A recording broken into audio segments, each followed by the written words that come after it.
a good man. "So what do we do now?" said Dustin, to break the silence between them.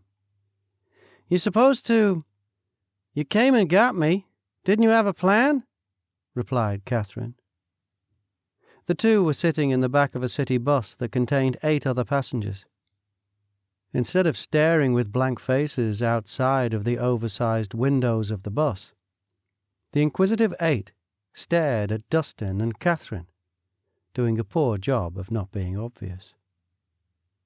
The curiosity of the passengers was well warranted, as Katharine was wearing a wedding dress, which is rare attire for bus patrons. The dress looked expensive, but was torn a little on the sleeve and a lot at the bottom, which only made it more of a curious item. At first glance, a fellow bus rider would assume that the bride's companion, Dustin, was the groom. But his cheap suit looked more suited for a job interview at Burger King than a wedding. "Want to get off at Jefferson Park?" asked Dustin. "Jefferson Park? What's there?" asked Katharine in return. "Well, the park." "Huh? This is all happening really fast, you know. I mean, everything that happened back there was fueled by pure passion and adrenaline. You know me, I don't usually do things like that. I don't know what came over me. I need to go get my car before it gets towed." He looked over his shoulder through the rear window of the bus, staring at the stretch of road behind them. "Dusty, what the fuck?" "Calm down. People are going to stare." "I'm pretty sure they're already staring," said Katharine, before throwing her head back and letting out a huge breath. There was a look on her face that was a mash-up of astonishment and disappointment. "Want me to take you back? Do you think I should take you back? Maybe I should take you back." Katharine's head shot up, and her eyes zeroed in on Dustin. "Take me back? How could you even ask me that? Take me back?" And she leaned towards him with each word. Then she settled back in her seat and tilted her head down, shaking it. "I can't go back there. Look, no one got hurt." "Carlos?" said Katharine, as if it were an assault, shooting her head back to Dustin. "Okay. You see, I was talking about physical pain. You can't measure emotional pain. It's too subjective. So that's not fair." "Oh, shit. We just missed Jefferson Park," said Dustin, as he stared at the park through the rear window of the bus, like a soldier shipping off to war and staring back at his lover before she disappears on the horizon. "I think we need to come up with a better plan than the park," said Katharine, and her head bounced as she spoke to add emphasis to her words. "I mean, Carlos seems like a pretty understanding guy. We shouldn't rule out that option," said Dustin, looking in Katharine's direction, but too scared to look directly at her. "You going to call him? I mean, it really seems like more of a personal thing between you two. It's ruled out, huh?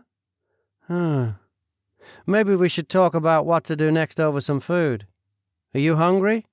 I could use something to eat." "That's not a bad idea," said Katharine, and it was clear the thought made her more relaxed. "Where shall we go?" Do you have an idea?" "Are you kidding me? Dusty, where are we going?" "To get something to eat. To figure this whole thing out. Why can't you just pick a place?" "Why can't you?" "Excuse me, love. Why are you wearing an Otis dress?" said a man sitting in the seat in front of Dustin and Katharine on the bus. He had a Cockney accent and wore a cheap suit similar to Dustin's.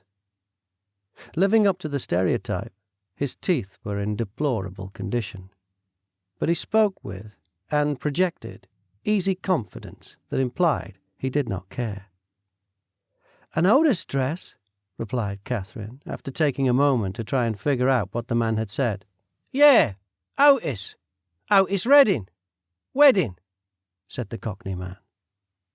"I was at a wedding," said Katharine, after giving a look and a pause. After she was done saying it, her mouth was left cracked open. "Is he the bloody old pot and pan?" asked the man. looking more dubious than any Englishman ever had before him, while he pointed at Dustin. "I think that's their version of ball and chain," whispered Dustin to Katharine. "No," replied Katharine to the Cockney man. "Your brother?" asked the Cockney man. "No," replied Katharine, and it was clear she was getting annoyed by how nosy this stranger was being. "Then how the bloomin' gypsy hell is he?" said the Cockney man, as if Katharine was giving him an unjust inconvenience for delaying the information he desired. It was at this point that Katharine looked at her companion Dustin, and, in the spirit of staying in character, Dustin stared back at her with no response.